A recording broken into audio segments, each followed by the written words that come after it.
my second tip is about how to calculate the right number of leads for your lead generation program. And this is really important to do as part of the advanced planning of your lead generation campaign. And the reason that you want to know exactly how many leads that you should be generating is that if you generate too many, you're going to be wasting money.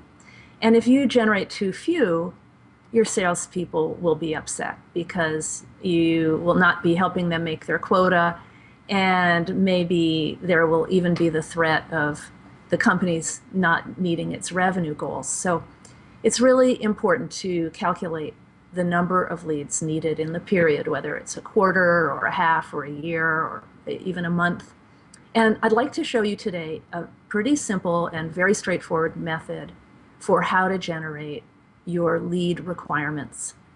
The way this begins, and I'm going to show you an example of a chart that it has hypothetical numbers in it, but gives you a pretty reasonable example of how this can look. You want to begin by understanding the revenue quota that your salespeople are on the hook to generate.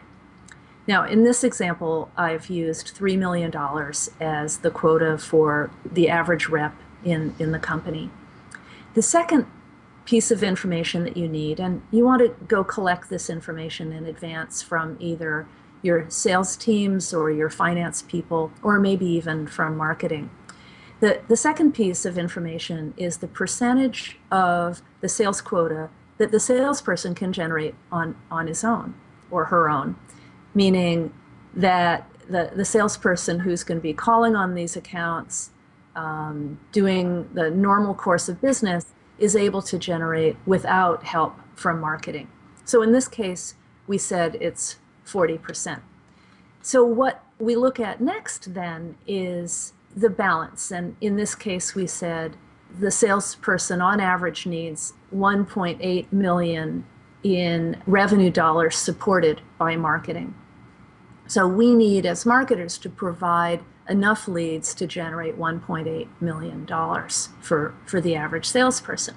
So the next step is that we have to find out what is the average order size, or what is the revenue per order in the company. And this can be organized by product line, it can be organized by business unit, or as an average across the business as a whole. It's really up to you. But in this example, we said that the average order size is $60,000. So the next step is to divide that average order size into the total number of revenue that's on the hook for marketing support.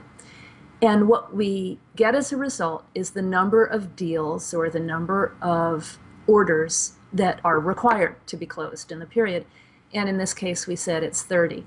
So that means if the salespeople can close 30 deals at $60,000 each, they'll be able to meet their revenue quota, and marketing is going to be there to support them.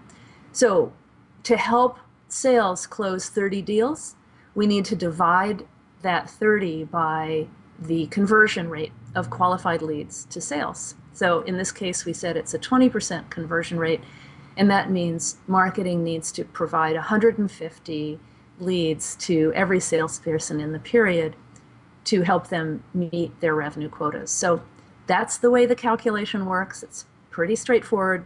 I hope it's helpful to you in figuring out exactly how big your lead generation campaign needs to be. Good luck.